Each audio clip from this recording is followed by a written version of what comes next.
Bonjour les élèves, voici un exercice sur les symétries. On vous donne ici une figure qu'il va falloir compléter. Le point I est le milieu du segment AB, le point J est le milieu du segment AC. Vous devez construire les points E et F en respectant l'énoncé, puis répondre à 3 questions, mais cette fois-ci, il va falloir justifier, prouver vos résultats et vos réponses. Donc je vous laisse faire l'exercice et on se retrouve pour la correction. Alors, commençons par construire le symétrique de C par rapport à I. Pour cela, nous allons tracer en utilisant le crayon. Voilà. Et la règle, la demi-droite CI. Le point C' sera sur cette demi-droite. Ensuite, en utilisant le compas, je vais reporter la longueur de manière à avoir la longueur IC ici, que je prends et que je reporte de l'autre côté. Nous obtenons ici le point qui est appelé E dans l'énoncé. Nous allons faire de même pour le point F. Nous allons tracer la demi-droite EJ. Voici la demi-droite EJ. Et avec le compas, nous allons prendre la longueur de J jusqu'au point E et reporter de l'autre côté, ce qui nous permettra ainsi d'obtenir le point F, qui est donc le symétrique du point E par rapport à J.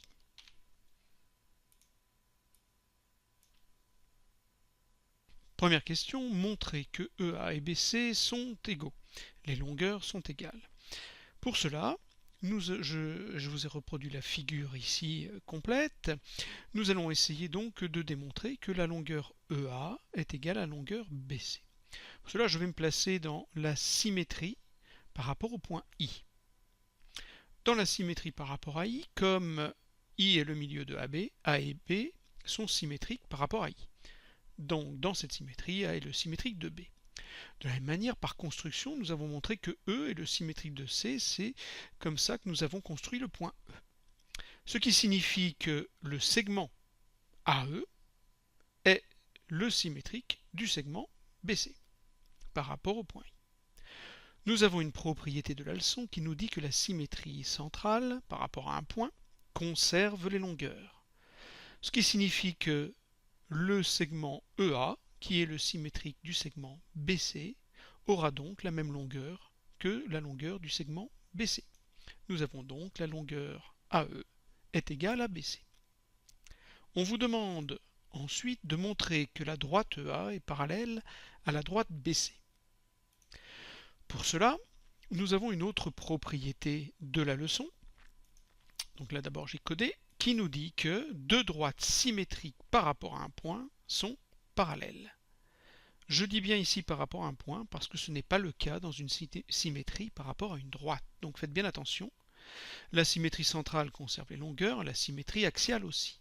Par contre, seule la symétrie centrale rend deux droites symétriques parallèles. Ici, grâce à cette propriété, la droite EA est symétrique de la droite BC.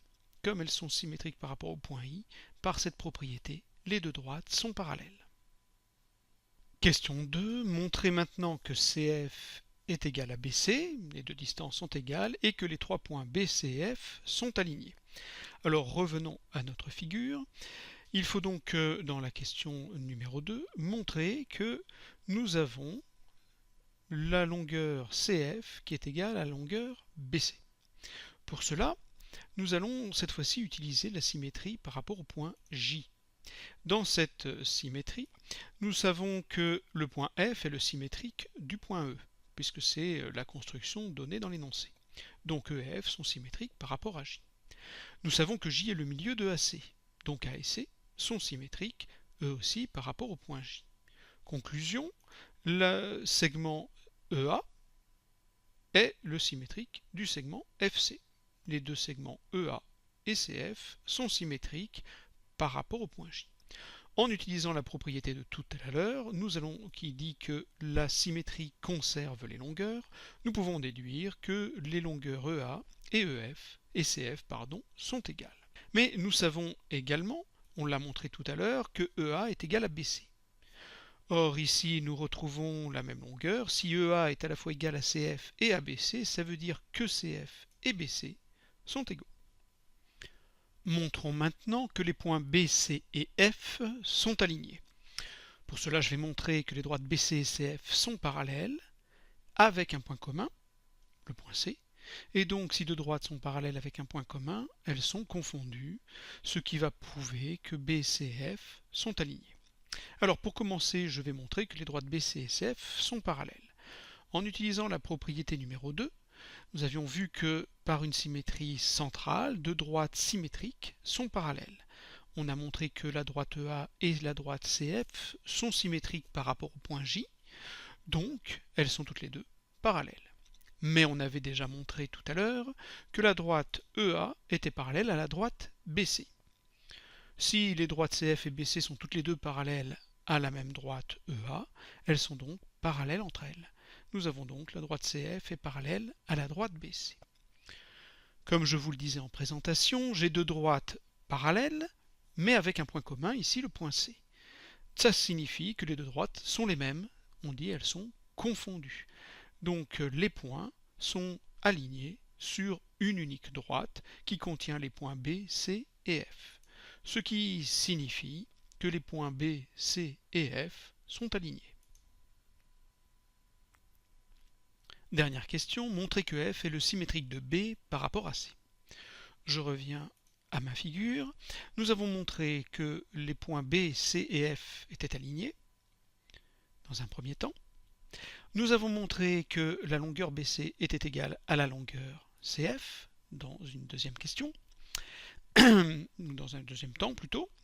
On en conclut donc que si les points sont alignés et que les longueurs sont égales, c'est que évidemment le point C est au milieu du segment BF. Attention, une petite remarque, dire que les longueurs BC et CF sont égales, par exemple ceci, ne suffit pas du tout pour dire que C est le milieu de BF. On pourrait très bien avoir une figure comme celle-ci, avec le point B et le point F ici, et vous auriez le point C qui serait par là. Attendez, je vais essayer d'améliorer le tracé. Voilà. Et vous auriez un point C ici. Vous avez les mêmes longueurs, mais vous voyez que le point C, évidemment, n'est pas du tout au milieu du segment BF. Donc il était absolument nécessaire de prouver que B, C et F étaient alignés.